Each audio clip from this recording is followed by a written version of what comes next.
Hello everyone, कैसे हो आप सब। होप सो कि अच्छे होंगे एंड आप अपनी प्रिपरेशन बहुत ही अच्छे से कर रहे होंगे, क्योंकि आपको पता है कि जनवरी की आज 20 तारीख हो चुकी है और आज 20 दिन बीत चुके हैं। इस नए साल के 2026 के 20 दिन चले गए हैं। ठीक है, इस 20 दिन में हमने क्या किया है या हमने 2025 में क्या किया है अभी तक, मतलब कितनी प्रिपरेशन करी है, कितने एग्ज़ाम दिए हैं, ये सब चीज़ें मायने तो रखती हैं, बट उतना मायने नहीं रखती हैं कि जितना हम अब इस टाइम को लेके चल रहे हैं। क्योंकि जब 2025 के जितने एग्ज़ाम आ रहे थे उसमें जब हमने अपना काम किया था, वहाँ पे हमें सक्सेस मिली है या नहीं मिली है ये मैटर तो करता है, बट ये है कि उस चीज़ को हम पकड़ के नहीं रख सकते कि 2026 में हमें, मतलब वही 2025 वाली कहानी रिपीट नहीं करनी है। हमें 2026 में अपना एक गोल बनाना है, एक गोल सेट करना है, और वही गोल सेट करने के लिए आपके लिए एक कैलेंडर आ चुका है। आपको पता है कि एसबीआई कोई भी कैलेंडर नहीं देता है, वो पहले ही बताता है कि मैंने इस बार पहले एग्ज़ाम लेने हैं। तो आईबीपीएस का कैलेंडर आपके लिए आ चुका है। IBPS PO, IBPS clerk, RRB PO, RRB clerk, ये तमाम एग्ज़ाम जो 4-5 एग्ज़ाम होते हैं, ये आपको पता चल चुके हैं कि कब होने वाले हैं। एक डेडलाइन, एक डेट आपको मिल चुकी है कि इस डेट तक आपको पूरा प्रिपेयर होना पड़ेगा इस चीज़ के लिए। जैसे आईबीपीएस पीओ की बात करें तो वो अगस्त में होने वाला है। 21-22 अगस्त उसकी प्री के एग्ज़ाम लगी है, अक्टूबर में उसका मेंस लगा हुआ है। तो वो एक आपको पता चल गया कि आपको 21 नवंबर, मतलब 21 अगस्त तक ये काम करना है। तो इसलिए आपको वहाँ तक आपको सारा उसका सिलेबस कंप्लीट करना है, जो भी बच्चे टारगेट कर रहे हो आईबीपीएस पीओ को। दूसरी सबसे बड़ी बात जो होती है कि आज के टाइम पे जिसे क्लर्क टारगेट करना होता है या पीओ टारगेट करना होता है, तो वो चीज़ें सभी, जैसे अभी कैलेंडर आया है या 2026 स्टार्ट हुआ है, अब सारे के सारे एग्ज़ाम आएंगे।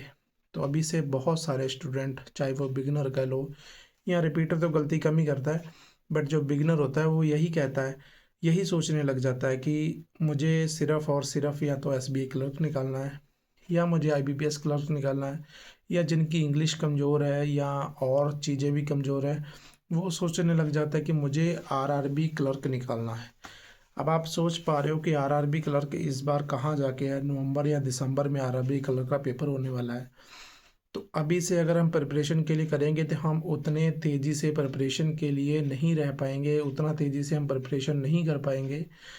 तो सिर्फ एक ही चीज़ लगती है कि हमें अपना काम ये करना चाहिए कि हमें अपना फाउंडेशन कंप्लीट करना चाहिए। जो भी बिगिनर हो, हमें अपना फाउंडेशन कंप्लीट करना चाहिए, अच्छे से फाउंडेशन करना चाहिए, डेप्थ में करना चाहिए, ताकि हम उस चीज़ को इतनी अच्छे से कर पाएँ कि कोई भी प्री का एग्ज़ाम, कोई भी प्री का क्वेश्चन और कोई भी प्री का मॉक ऐसा ना रह जाए जिससे हम करें और उसमें अच्छे नंबर ना आए, हमारा प्री निकले। ठीक है, ऐसा हमें काम करना चाहिए। दूसरी बात, जब हम अपना प्री कंप्लीट कर लेते हैं उसके बाद में हमें ऐसी हैबिट होनी चाहिए कि प्री कंप्लीट करने के बाद में हम मेंस भी पढ़ लें, क्योंकि जो अभी टाइम है, आज ठीक है 20 दिन निकल चुके हैं, बट अभी टाइम है और आप इस टाइम गोल्डन अपॉर्चुनिटी को, गोल्डन टाइम को अपना बचा के अभी से प्री की तैयारी करके प्री के बाद में आप मेंस की तैयारी कर सकते हो आराम से। और एक बार प्री और मेंस आपने रिपीट कर दिया, जब पेपर आएंगे तब एक बार आप और प्री को रिपीट कर सकते हो साथ में। ठीक है, जब आप प्री को रिपीट कर लोगे तो फिर आपको कोई टेंशन नहीं रहने वाली है, क्योंकि जब आप प्री और मेंस फिर से प्री कर लोगे तो उसके बाद में जब आप पेपर देने जाओगे तो आपको अगर कोई क्वेश्चन टफ आ जाएगा या पेपर ही पूरा मॉडरेट लेवल आ जाएगा, तब भी आपको कोई दिक्कत उसमें नहीं होगी, क्योंकि आपने एक बार मेंस से रूबरू हो चुके होंगे। मेंस आपने देख चुके होंगे कि आपने कैसी मेंस की प्रिपरेशन होती है, क्योंकि आपने मेंस की प्रिपरेशन करी होगी। तो इससे आपको कोई भी परेशानी नहीं होगी। अगर आप अकेली प्री की तैयारी करते हो, मेंस की तैयारी नहीं करते हो, तो आपके लिए नुकसान होगा, क्योंकि जब पेपर मॉडरेट आता है तो फिर पेपर नहीं हो पाता है। और जिन्होंने मेंस की तैयारी करी होती है, जो मेंस में साथ का पढ़े होते हैं, वो मॉडरेट लेवल का पेपर कर जाते हैं। बट जिन्होंने तैयारी नहीं करी होती है उनके लिए बहुत ही परेशानी होती है फिर वो पेपर करने के लिए। तो इसलिए जो रिक्वेस्ट है कि आप अगर प्री कर रहे हो तो आप साथ में मेंस भी करो, मतलब प्री करने के बाद में आप मेंस के लिए भी मूव ऑन हो जाओ। मेंस भी करना उतना ही ज़रूरी है जितना ज़रूरी प्री करना है। ठीक है, तो ये चीज़ें हो जाती। और दूसरी बात ये है कि एग्ज़ाम का मत देखो कि मुझे एसबीआई क्लर्क करना है, मुझे आईबीपीएस क्लर्क करना है, कुछ नहीं देखना है। 8-10 एग्ज़ाम आते हैं, जितने बैंकिंग सेक्टर के एग्ज़ाम आते हैं, जितने इंश्योरेंस के एग्ज़ाम आते हैं, सभी का चीज़ों का सेम है, सभी का क्वेश्चन लेवल सेम है। तो आपको क्या करना है कि सारे के सारे एग्ज़ाम देने हैं। ऐसा कभी नहीं करना है कि आपको पीओ का एग्ज़ाम नहीं देना है, आपको क्लर्क का एग्ज़ाम देना है, या अभी से आप डिसाइड कर लो कि मुझे आरआरबी क्लर्क देना है या मुझे आरआरबी पीओ देना है। ठीक है, वहाँ तक आप पहुँचो, आराम से जाओ, पेपर निकले आपका, जो आपका टारगेट है आप वो टारगेट तक ज़रूर पहुँचे। ये भगवान से हमेशा रहती है कि जिसको जो चाहिए वो सक्सेसफुल ज़रूर हो जाए। ठीक है, मेहनत करो, हो जाओगे। बट सबसे बड़ी दिक्कत और सबसे बड़ी प्रॉब्लम यही है कि आप लोग गलत चूज़ मत करो। सारे के सारे एग्ज़ाम देने हैं, कोई भी SBI PO, IBPS PO, SBI clerk, IBPS clerk, RRB PO, RRB clerk, LIC assistant, LIC double AO, RBI grade B, RBI assistant, ये सारे जितने एग्ज़ाम हैं आपके, ठीक है, एनआईएसीएल डबल एओ, ये सारे जितने भी एग्ज़ाम हैं जब भी ये आते हैं तब आपको देने चाहिए, तब आपको मत छोड़ने नहीं चाहिए। आप सारे के सारे एग्ज़ाम दो और मेहनत के साथ दो। पहले फाउंडेशन कंप्लीट कर लो। अभी आपके पास कोई एग्ज़ाम नहीं लगा है, अभी सिर्फ आपको फाउंडेशन कंप्लीट करने का एक बेहतरीन मौका मिला है। इस ऐसे मौके को, गोल्डन टाइम को आप जाने मत दो और अच्छे से सारा अपना फाउंडेशन कंप्लीट कर लो। उसके बाद में मार्च तक आप अगर अपना फाउंडेशन कंप्लीट कर लेते हो तो मार्च के बाद में आप अपना मेंस का पढ़ सकते हो, और 2 मंथ में आप मेंस पढ़ लोगे। अगर मार्च पूरा मेंस पढ़ोगे, अप्रैल पूरा मेंस पढ़ोगे, तब भी मई के बाद में एसबीआई पीओ आएगा, तब तक आप आराम से थोड़ा सा हो जाओगे।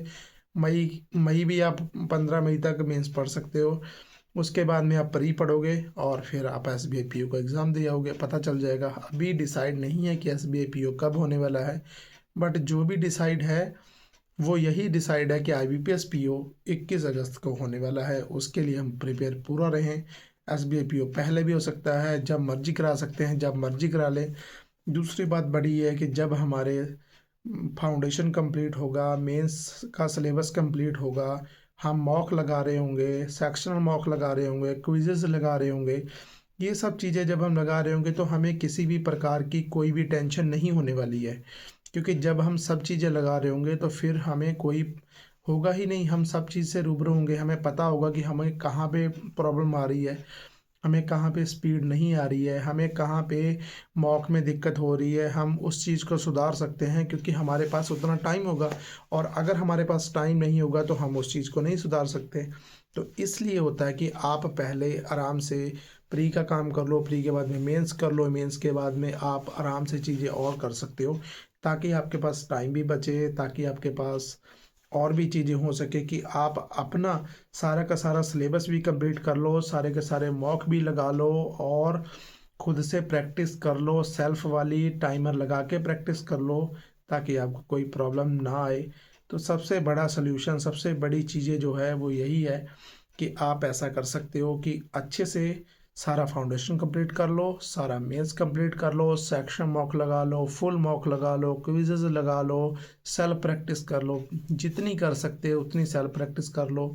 और बस ऐसे करोगे तो आप एग्ज़ाम आराम से क्वालिफाई कर सकते हो। दूसरी बड़ी बात जो होती है वो ये होती है कि डीआई, पज़ल और अर्थमेटिक, 3 जो मेजर टॉपिक होते हैं, इन टॉपिकों पे हमें बहुत ज़्यादा काम करना पड़ता है। क्या होता है कि कभी कभी आपने वीडियो देखा होगा, उस वीडियो में होता है कि उन्होंने बोला कि अर्थमेटिक के बिना उन्होंने एग्ज़ाम निकाल दिए। ठीक है, निकल सकता है, मान सकता हूँ निकल सकता है, बट अगर हमें सारे सब्जेक्ट हमारे एवरेज हैं तो हमें क्वांट को एवरेज लेके चलना पड़ेगा।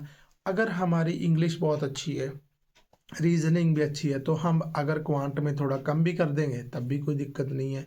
ठीक है, बट ये है कि हमें सारे के सारे एवरेज लेके चलना पड़ता है। छोड़ो आप किसी को मत, अभी फाउंडेशन टाइम है, अभी आप सारा कुछ सीख सकते हो। अभी आप अर्थमेटिक भी सीख सकते हो, अभी आप डीआई भी सीख सकते हो, अभी आप पजल भी सीख सकते हो। ऐसा कुछ नहीं है जो अभी आप सीख नहीं सकते हो।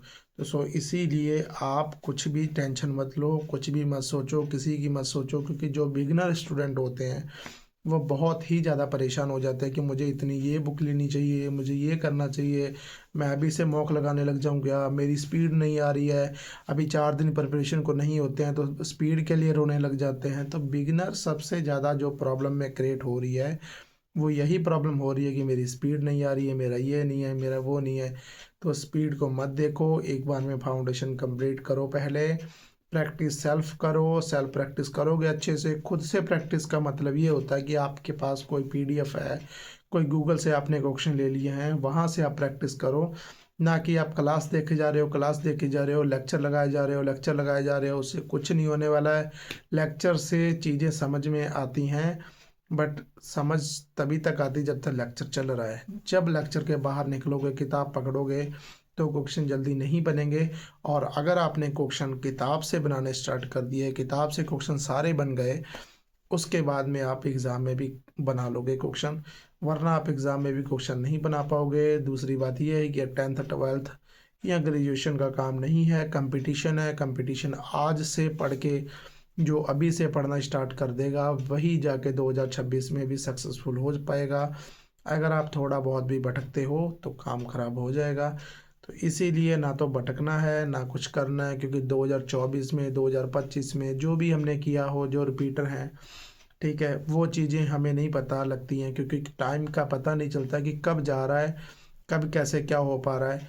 बट हाँ, ये है कि कहीं ना कहीं अपनी ही गलतियाँ होती हैं, कहीं ना कहीं हमारे एक्सक्यूज़ ऐसे होते हैं कि जो बिना मतलब के होते हैं, बिना काम के होते हैं कि हाँ जी घर पे बहुत काम पड़ रहा है, हाँ जी हमें बाहर बहुत काम पड़ रहा है। वो ठीक होता है, बट ये कभी ना कभी हमारे खुद के एक्सक्यूज़ हमें अपने कहीं ना कहीं की पीछे के लिए धकेल रहे हैं वो चीज़ें करने के लिए। लेकिन वही बात है कि पढ़ना हमें है, नौकरी हमें लेनी है, घर वाले मेहनत करवा रहे हैं, मेहनत कर रहे हैं, उनका काम है हमें पैसे देना, पैसे देते हैं, काम करवाते हैं, ठीक है कि हाँ पढ़ो पढ़ो। तो पढ़ना हमारा काम है, पढ़ना हमें ही पड़ेगा। अगर हम आज नहीं पढ़ेंगे तो कल पढ़ेंगे। सपना हमें हमने देखा है तो पूरा हमें करना पड़ेगा।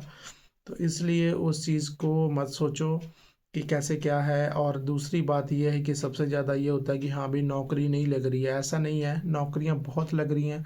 जितनी वैकेंसी आती है, बाकी वेटिंग लिस्ट में रहते हैं, वेटिंग लिस्ट भी क्लियर होती है, ठीक है। तो ये मत बिल्कुल सोचो। हाँ ठीक है, अगर आपके घर में नंबर नहीं आ पा रहे हैं, 20-30 नंबर आ रहे हैं, तो आप क्या ही एग्ज़ाम में जाके कर लोगे, ठीक है। तो ये चीज़ें हैं, बट अभी तो कोई भी अगर एक्सक्यूज़ देता है ना कि मेरी स्पीड नहीं आ रही है, या मेरा एग्ज़ाम नहीं निकलेगा, या हमारा तो यही चलता आ रहा है पीछे से 2026 में, मतलब सॉरी 2025 में, 2024 में भी हमने यही किया, हमारा ऐसा ही हुआ, तो वो तो एक्सक्यूज़ तो अभी अगर पहले चल रहे थे, वही एक्सक्यूज़ अगर आप बाद में भी करना चाह रहे हो तो आप करते रहो, 2026 भी आपके हाथों से फिसल जाएगा। क्योंकि टाइम नहीं पता चला है। जैसे हमें 2024 पता चला था, वैसे हमें 2025 नहीं पता चला है। और मुझे लग रहा है कि जिस हिसाब से ये 20 दिन निकले हैं, वैसे 2026 भी नहीं पता चलने वाला है।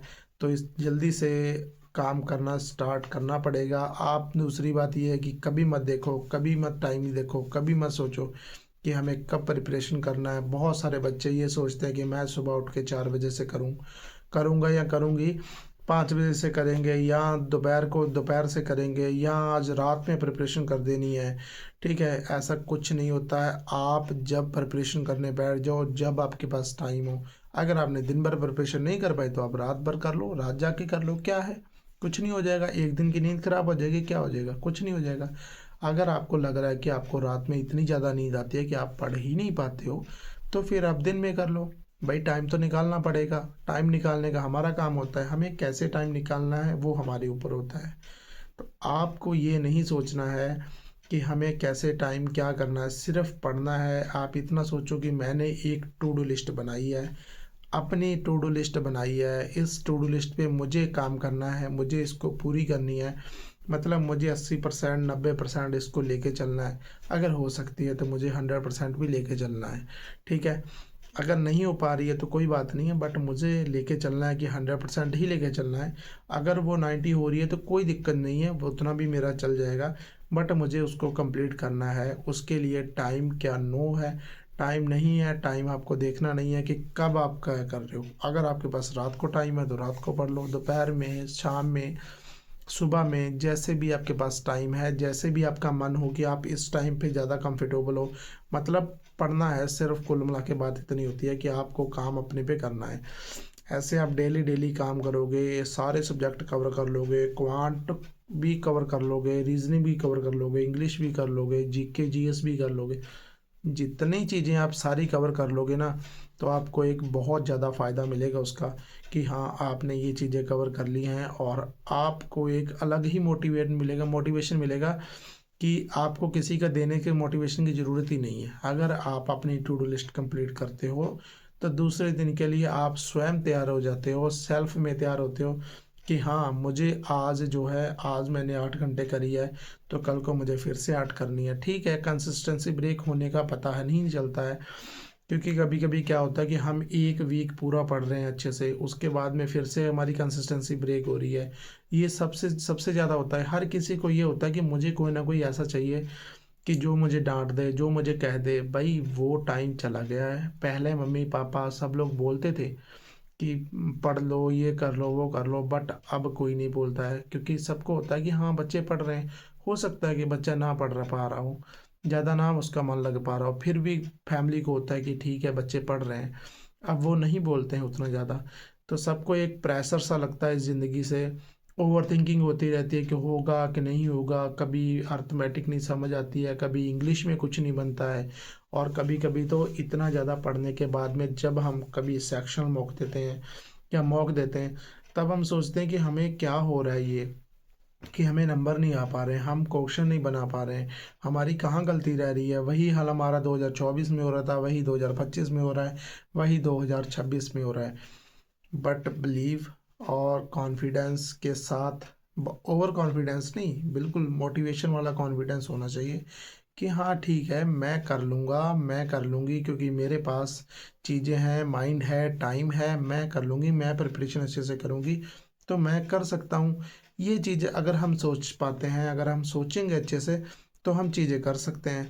वरना फिर वही होता है कि अगर कितना भी ओवर थिंकिंग कर लो कि नहीं हो पा रहा है, कंपटीशन बहुत है, ठीक है, नौकरियां नहीं लगती हैं, उसके बाद में बैंक में प्रेशर है, लोग नौकरियां छोड़ रहे हैं, तो भाई नौकरियां वही छोड़ते हैं जिनके पास पूंजी होती है। जो बंदा मर रहा है नौकरी के लिए, जिसे ज़िंदगी अगर चलानी है तो नौकरी चाहिए, तो वो बंदा नौकरी क्यों ही छोड़ेगा, चाहे प्रेशर कितना भी हो।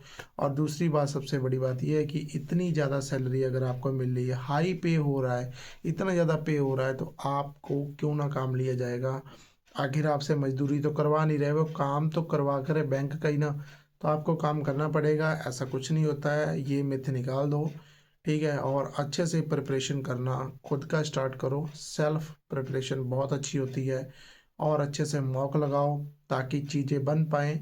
और ऐसा नहीं है कि कभी भी कोई भी कि मैं मतलब कि 2 साल लग गए, 3 साल लग गए, 4 साल लग गए, 5 साल लग गए, 6 6 साल भी लोगों को लगते हैं, 7 7 साल भी लगते हैं, बट प्रिपरेशन अच्छी होती है तभी, क्योंकि हम सीरियस ही नहीं हो पाते हैं। सच बात तो यही है। अगर कोई भी बच्चा अपने मन से सोच ले कि हाँ ठीक है मैं तो इतनी देर का 2 साल से बिल्कुल सीरियस से प्रिपरेशन कर रहा हूँ, तो वो जरा अपनी टू डू लिस्ट वाली डायरी उठा के देख ले कि कितने दिन सीरियस पढ़ाई हुई, या अपने मन को ही पूछ ले कि हाँ ठीक है 365 दिन में आपने कितने दिन पढ़ा है, कि क्या 365 दिन पूरा पढ़ा है, क्या 360 दिन पढ़ा है। कुल मिला के मैं गारंटी के साथ कह रहा हूँ कि 200 से 250 दिन वो सीरियस होके भी नहीं पढ़ा होगा। सीरियस होके सिर्फ कितने दिन पढ़ा होगा, 60 70 दिन सीरियस होके पढ़ा होगा, और पूरे साल में 2 250 दिन पढ़ा होगा सिर्फ। और वो भी उसका भी अगर एवरेज निकाल दो सारा, तो वो 2 घंटे का या 1.5 घंटे का एवरेज आएगा। ये कंडीशन चल रही है, ये कंडीशन है, यही कंडीशन से लोग परेशान हैं। बट सबको ये लगता है कि हम 2 साल से प्रिपरेशन कर रहे हैं, हम 3 साल से प्रिपरेशन कर रहे हैं, हमारा नहीं निकल रहा है, हमारी चीज़ें नहीं हो पा रही हैं। बात वहीं पे आती है कि हम जब प्रिपरेशन करते हैं उसके बाद में हमारी कंसिस्टेंसी टूटती है। कितने दिनों तक कंसिस्टेंसी टूटती रहती है वो हमें नहीं पता चलता है। उसके बाद में फिर से हम स्टार्ट करते हैं, और फिर से वही टॉपिक्स आते हैं या उससे भी बेसिक टॉपिक पे ले लेते हैं। तो जब हम ये चीज़ें लेते हैं तो बहुत ज़्यादा दिक्कत होती है, बहुत ज़्यादा प्रॉब्लम होती है। तो इसीलिए आपको किसी को भी ऐसा नहीं करना है, ऐसा डिमोटिवेट नहीं सोचना है कि हाँ 4 साल हो गए, 3 साल हो गए। लगे रहना है, एक टाइम पे ऐसा आएगा कि सारे के सारे एग्ज़ाम निकलेंगे और वही टाइम जो है वो 2026 में आने वाला है। तो इसलिए रिक्वेस्ट है कि अच्छे से प्री प्लस मेंस सारी तैयारी करो, अच्छे से पढ़ो, 7-8 घंटे का एक टाइमर दो कि हाँ मुझे 7-8 घंटे पढ़ना है। एवरेज एक निकालो कि हाँ ठीक है, पूरे वीक में मुझे 50-50 और करने हैं, 45-50-55 तक लेके चलना है। इतना अगर आप ले जा रहे हो या 40-45-40 प्लस रह रहे हो तब भी कोई दिक्कत नहीं है। अच्छे से करना है, वीक में पूरी प्रिपरेशन करनी है। वीक में अब खुद को एनालिसिस करना है कि मैंने क्या किया है। अगर कभी 2-3 दिन प्रिपरेशन नहीं भी हो पा रही है तब भी अपना देखना है, एनालिसिस करना है कि क्या आखिर प्रॉब्लम है कि ये चीज़ें नहीं हो पा रही हैं। तो ये सारी चीज़ें के लिए करोगे तो सारे के सारे सब्जेक्ट पे कमांड बन जाएगी। कोई दिक्कत नहीं है, प्रिपरेशन करते रहो। 2026 बहुत ही अपॉर्चुनिटी लेके आ रहा है। ठीक है, कुछ का कैलेंडर रिलीज़ हो चुका है जो कि आपने देख लिया होगा। बाकी कोई दिक्कत नहीं है, कोई परेशानी नहीं है। आप अच्छे से काम करो, सारे पढ़ाई करो, बढ़िया से टू डू लिस्ट को फॉलो करो। यही एक काम होता है और इसी के हिसाब से सारी चीज़ें सही होने वाली हैं। ठीक है, तो अच्छे से काम करना है, बढ़िया से पढ़ना है और प्री प्लस मॉक करना है, उसके बाद में मॉक लगाना है। ठीक है, ये सारे काम करके आप अच्छे से चीज़ें कर सकते हो। तो इसी यही चीज़ें मैंने बतानी थी सारी। बाकी और आपको टू डू लिस्ट वगैरह चाहिए या जो भी चीज़ें चाहिए और कुछ चाहिए कि किसी बुक की लिंक चाहिए, वो भी आप मैसेज कर सकते हो। मेरे नंबर पे मैसेज कर सकते हो व्हाट्सएप पे, या डिस्क्रिप्शन में आपको एक लिंक भी होगा, उस पे भी आप टच करके कर सकते हो। टेलीग्राम पे भी कर सकते हो। ठीक है, किसी पे भी आप कर सकते हो, बता सकते हो कोई भी प्रॉब्लम, कोई भी दिक्कत, कोई भी क्वेरी पूछ सकते हो, कोई भी चीज़ें। ठीक है, तो ऐसे ही प्रिपरेशन करते रहो। All the best. भगवान 2026 में सबको कामयाब करेंगे। बस मेहनत हमें करनी है, फल ऊपर वाला देने वाला है। कोई दिक्कत नहीं है, सारा कुछ मिल जाएगा। आराम से राधा रानी पे भरोसा करो, सारे भगवान पे भरोसा करो और खूब सारा जो है पढ़ाई करो और भगवान का नाम भी लो। भगवान का नाम भी लेना बहुत ज़रूरी है। भगवान का नाम लो, साथ में अपनी प्रिपरेशन ऐसी रखो कि भगवान को भी फल देना पड़े। ठीक है, तो ये चीज़ें करनी है अच्छे से और प्रिपरेशन मस्त करनी है और दिन नहीं ख़राब करने अपने, सारे दिन को यूटिलाइज करके चलना है ताकि 2026 के जब लास्ट में हम हो तो हमारे हाथ में सारे के सारे अच्छे रिजल्ट हों। ठीक है, तो ऑल द बेस्ट एवरीवन। तो अच्छे से प्रिपरेशन स्टार्ट करो, जो भी एग्ज़ाम की करनी है, सारे फाउंडेशन सब चीज़ें कंप्लीट करो। जो भी रिपीटर हैं उनको भी ऑल द बेस्ट, अच्छे से काम करना है। सारे पेपर इस बार निकलेंगे ज़रूर। ठीक है, ऑल द बेस्ट।